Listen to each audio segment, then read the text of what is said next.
Powers? Because if I'm wrong, Diane will kill me. Then you're not absolutely certain. No, and I'm late. Pidge, what am I going to do? Just keep an eye on things. That's what you're getting paid to do anyway.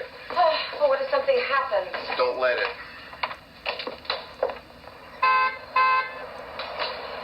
Oh, no. Who's that? I forgot all about him again. He's Lord someone, a friend of Diane's. He wants to move in and be my butler or something. You can't afford a butler. What's the matter with Diane? I'll handle this. Hello, hello. Marvelous time of day, morning. I say, fellow, will you show my movers the way? The remains of a once noble house may overflow the butler's quarters just a bit, but not to worry. I'm sorry, I just can't. I'll handle this. You run along. I'm so sorry. Sorry? Why are you sorry? Why is she sorry? Look, friend, this is the way it Yes. is. You make me very... You know what they say about the weather in London? If you don't like it, just wait 5 minutes. We've been waiting an hour. I'm getting seasick. Ralph, my feet are killing me. How can they be killing you, Yuleen? You're sitting down. I wonder how Mrs. Farnsworth's doing. Oh, she'll be okay. This can't take... Thank you.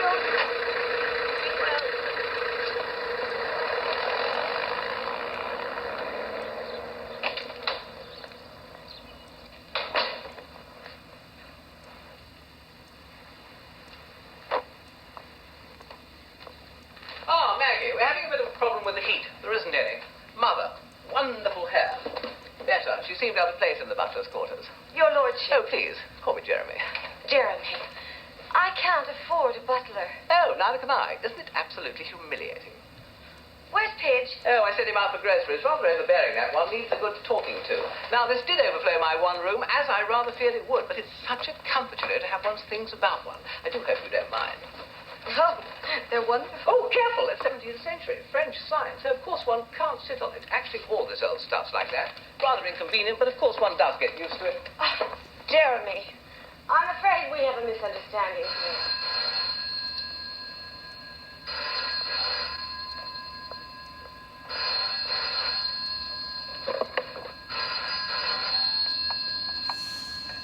Hello?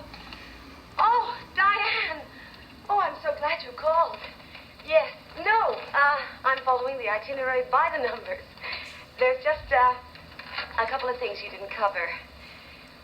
Well, how do I say this? You know, Mr. McLean, Mr. Farnsworth's assistant? Well, he and the daughter, Charlotte, are plotting to kill her father and Mrs. Farnsworth. Wait, that's not all. At the same time, Mr. McLean and Mrs. Farnsworth are plotting to kill her husband. So there's an overlap. No, of course I'm not joking. No, I swear to you, it's not my imagination. I overheard him. McLean said the timing had to be right, and then he mentioned something about accidents.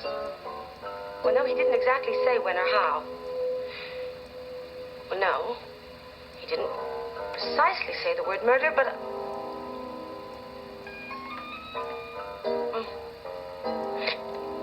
All right, that's the way you want it.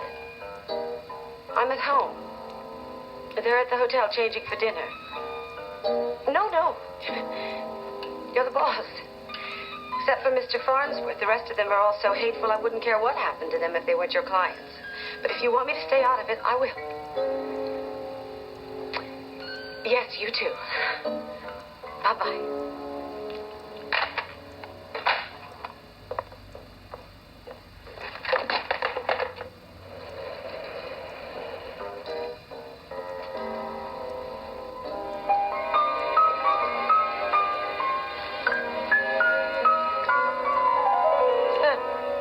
Much too good for them.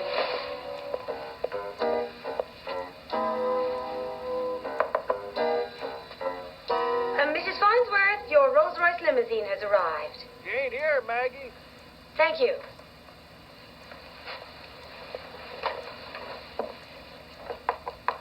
What? Miss Farnsworth, the car is ready downstairs.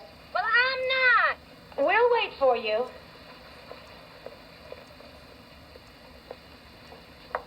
Mrs. Booker, Mr. Booker. Yeah, who is it? It's Maggie Webster. The car is ready downstairs. It's Maggie. Come away. Hellfire, you leave the woman.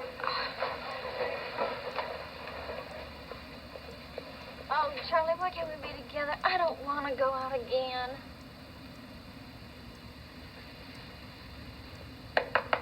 Mr. McLean, the car is ready downstairs.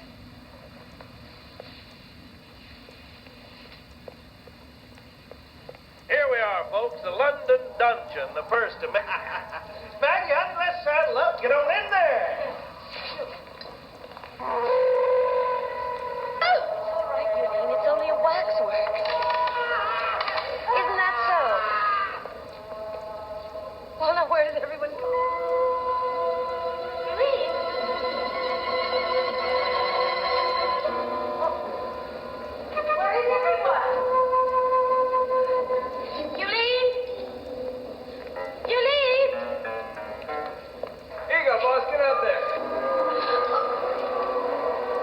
What's that? Oh, no.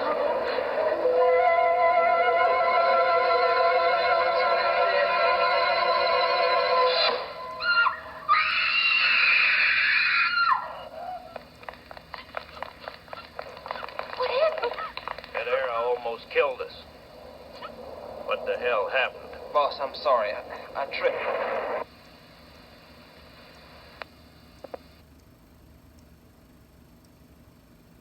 Good morning. What is all this arguing about? Good morning, Maggie. I'm just making some breakfast. Yeah, anchovy omelets, if you can believe that. Coffee? Oh, yes, thank you. Please, gentlemen, I have a great deal on my mind. Maggie, this butler business, that's not what Jerry's here for. Oh, come on. I can't believe you believe such a thing. If you were such a lovely and gracious woman, I should take offense. Tell me, is that outfit back in style? What? This? No, of course not. It's something to do with an anniversary present Mr. Farnsworth is giving his wife, Mrs. Farnsworth. By the way, what are you doing here? Well, since Jerry's lost everything, Diane suggested that he rent your butler's room until he finds a job. But he can't do that. You can't do that. I cannot do that. My taxman told me that. What nonsense. Poor people rent rooms all the time. Otherwise, where would they live? Yes, I suppose you have a point. Well, anyway, I can't talk about it right now. I'm late again. I told you once, do not put those smelly things in my omelet. Well, we will have to educate your palate then, won't we? What is the big surprise? It wouldn't be a surprise if I told you. Yeah, it did work up quite a thirst. Here, Daddy. Oh, thanks, cowboy. How about this one? It got your name right on it. Mr. Farnsworth, maybe you shouldn't drink while you drive. Oh, I appreciate your concern, Maggie.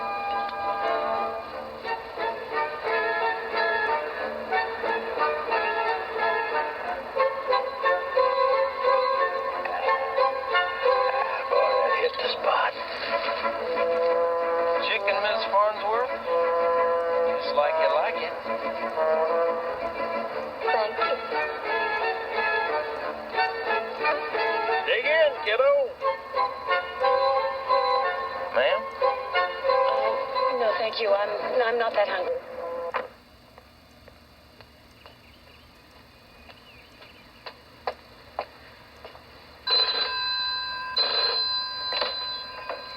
Hello, Diane.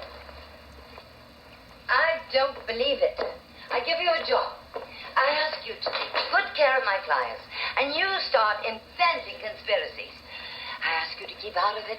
You give me your promise, so I leave it in your hands, and disaster happens. Diane. Hello, darling. Diane, I'm darling. so sorry.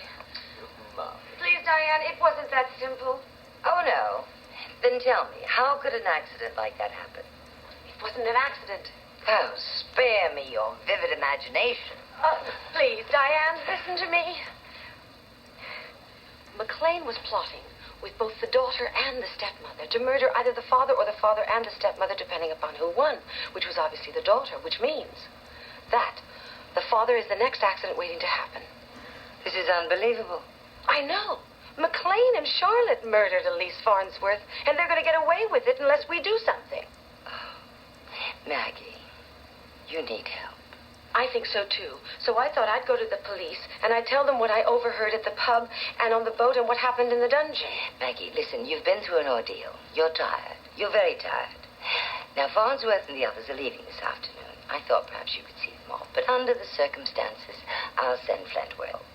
Now, I want you to go to bed, get some rest, and then when you're feeling better, call me. I have the feeling you don't believe me. Oh, for once you're right.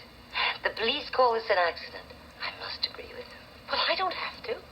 I can prove the police are wrong. I can go to the hotel, and I can make them confess somehow. I forbid it. Huh? I will not allow you to make a scene. Now, do you hear me, Maggie? I forbid it. You can't forbid it. Oh, yes, I can. You're my employee. Well, then I quit. But you can't quit. You're fired.